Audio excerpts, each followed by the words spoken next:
Yeah, hi all. So today I'm going to explain about it VPC. So it's a real-time VPC creation, how it is VPC works, entire network. I am going to explain here. Let me share my screen.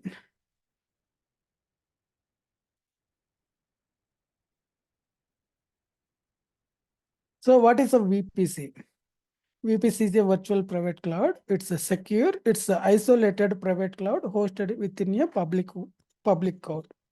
Okay, VPC customers run a code, store data, and host website. And any network is whatever the network you want to flow that to, all the concept will come in the VPC.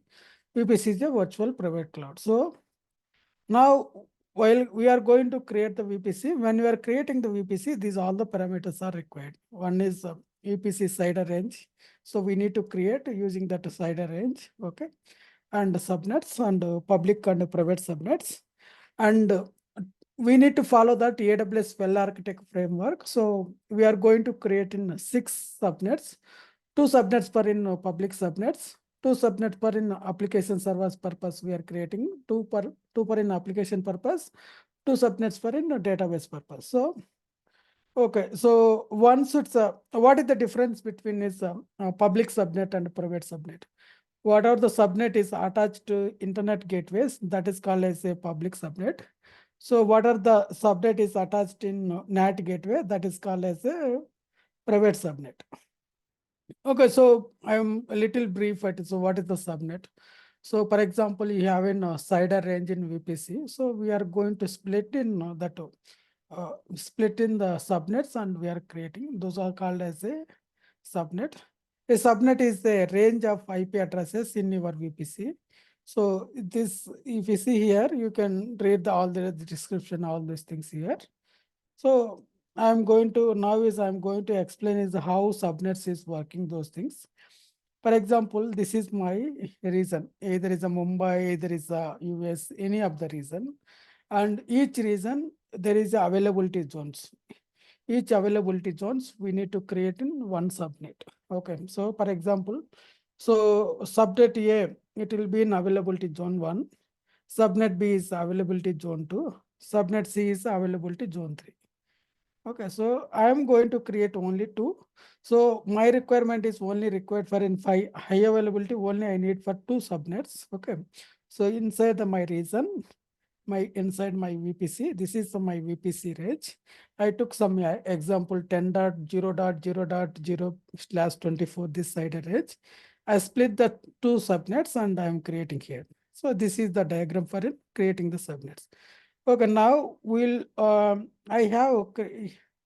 have split the CIDR ranges. So how I split the CIDR ranges, so you can see here. So for example, this is my subnet calculator. Okay, this is my CIDR range. So I public subnets, I don't want for big IPs. I want for only less range of IPs. That's why I divided to only the public subnets. First 2 as a less IPs. Remaining private subnet I need for more IPs. So I split it here like this. Okay, so when you are creating that subnet and VPC, first you can decide how you want to create. Okay, so I am creating my VPC like this SRH VPC and I'm giving the subnet CIDR range. So my subnets will be like this. Okay, 2 is the public. My SRH application purpose is subnet 1 and subnet 2, and application purpose 2 private subnets, and the database purpose one is 2 subnets. Okay, let's start creating the subnets. So this is my VPC. Right now, I don't have any VPC side subnets, all those things I don't have right now. I'm going to create now. Okay, so I'm creating subnets. Okay, I'm copying from this, whatever I decided to keep it in that name, I'm copying from here to, I'm giving the name as that.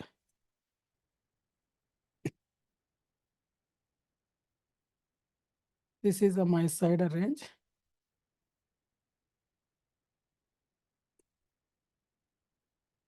So remaining is optional.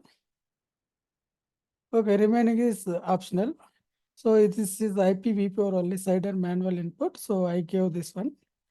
So it's not required, remaining as it is, and create the VPC. So my VPC has created. This is my CIDR range. Now I'm going to create in subnets.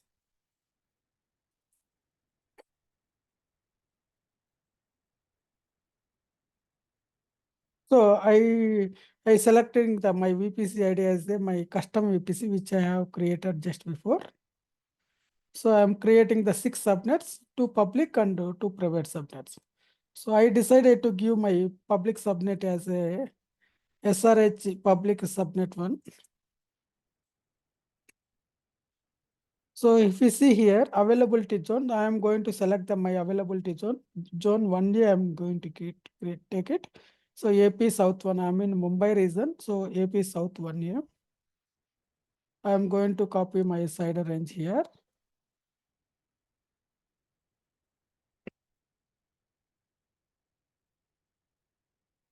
So I'm going to create another 5. So I'm adding another new subnets.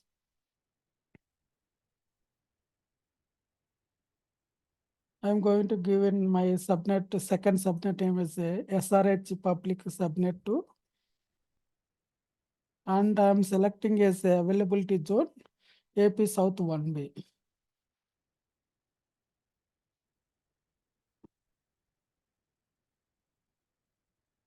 Okay, let me add my CIDR range for in public subnet 2.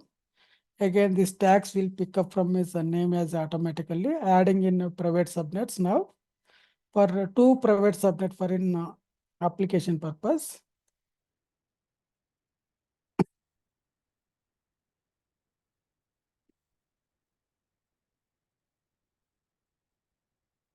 So I'm selecting is AP South 1A, this availability zones I am selecting.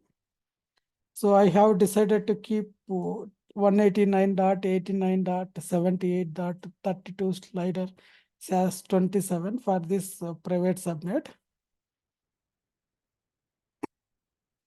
Next one is the another application private subnet.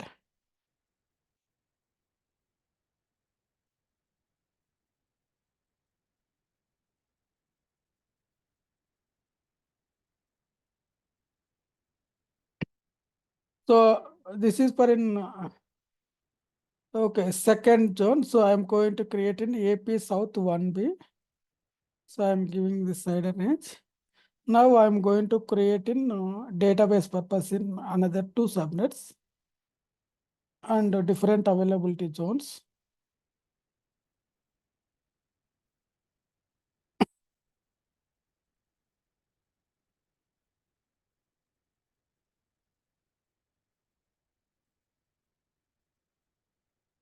Zone AP South 1A.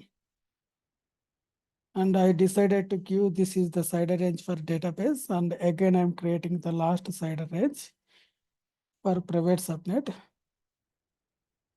SRH private DB subnet 2.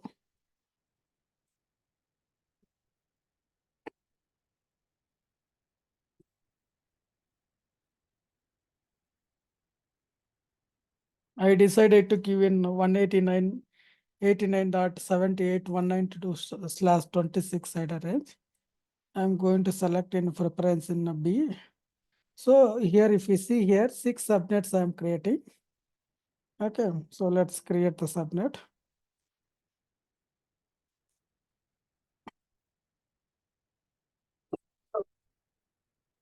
If you see here, 6 subnets are automatically created. If you see in 2 is public subnets and 2 for in application and 2 for database.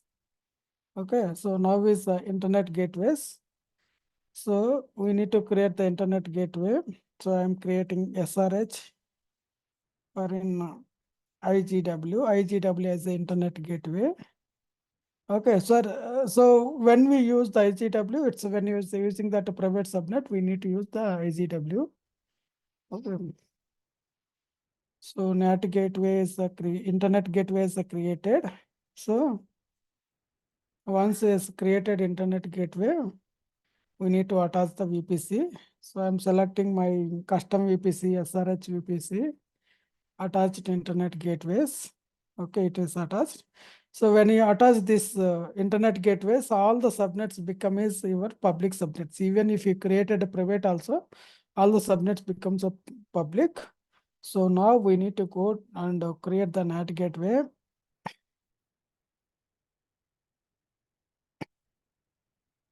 I decided to create my NAT gateway as a SRH dot slash NAT. So here is which subnet you want to keep it private. So that subnet you have to select. So this is like this is for in learning. So I creating only one subnet for in application, one subnet for DB.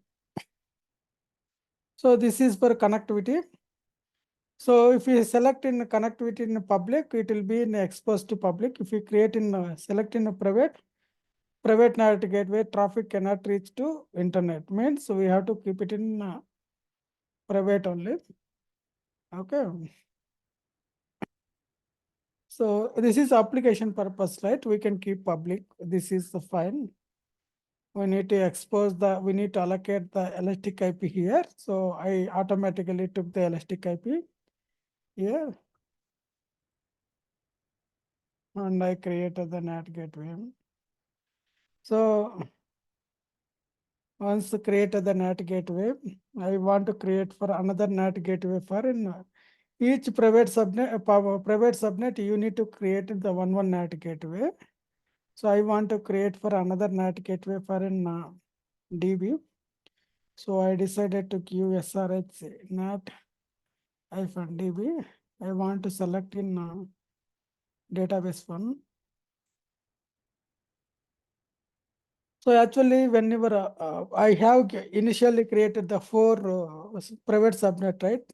Actually, we have to create all the four private IPs for in NAT gateways, but this is for sample purpose and it will be castable. That's why we are creating only two, one for in application, one for in database.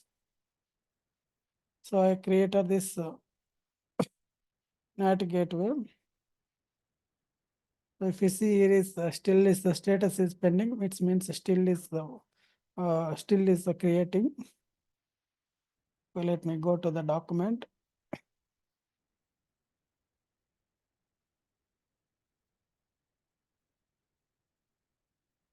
Okay, let me check in security groups and route tables.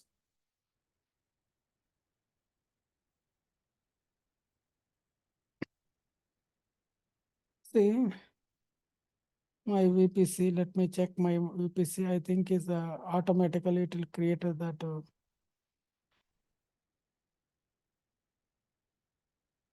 My VPC ID is so it will start last 5 digits 18D03. So automatically security group also is created.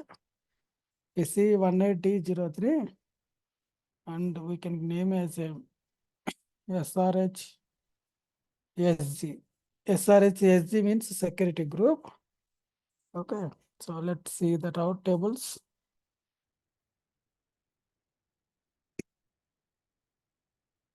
See this 18D03 route table SRH VPC also. This route also it's created automatically. So I give in SRH RT.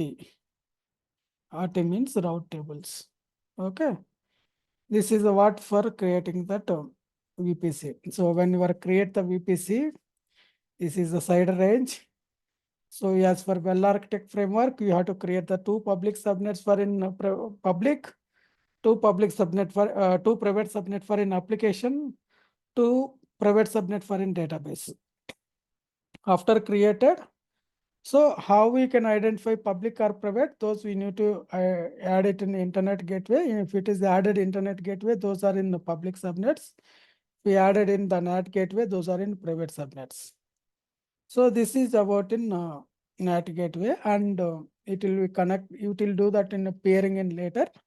So this I will explain you how we can do peering. So for example, one VPC to another VPC if we want to talk, so we need to create VPC peering. This is a one-to-one peering. We have an alternative also. It's like a transit gateway. So when it's a covered transit gateway, there I will explain in the transit gateway. Now is sample purpose I'm showing is creating that peering connection. So for example, so this is the, you give is the optional name something, SRH-VPC something. You select which VPC you want to requester. So select local VPC, you want to peering. Select which account is my own account or another account. If it is another account, you have to give another account number. Okay, this reason, same reason or a different reason. If it is a different reason, select that reason, which reason you want. Okay. And so this is for an acceptor VPC ID. For example, VPC ID, we acceptor VPC ID. It will start from like this, right? This ID you have to give it. So sample purpose I'm showing here. So like this you have to give. So this is account number also. For example, I want to give this account number. You give account number and create a peering connection. Once you create the peering connection, so this is I gave wrong ID. That's why it's not created. Once you create the peering connection, either side we need to accept. So we are a requester. So other person, whatever we requested, that person also it has to accept the peering. Then only communication between the two VPC it will work. Okay, that's all guys about this VPC. Thanks for watching.